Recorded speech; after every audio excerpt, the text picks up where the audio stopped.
Welcome back to 8482 Media. Today, I'm going to quickly show you guys how to add your TikTok to your Instagram account.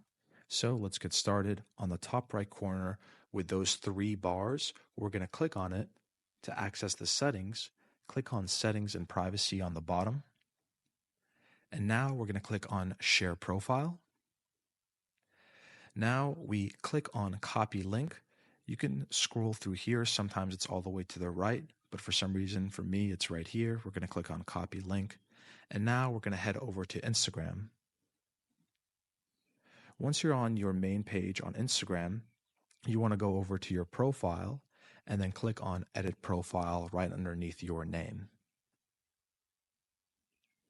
Now, where you can see links right underneath bio, you click on Add Link and then Add External Link, and then you can just paste your TikTok URL and give it a title.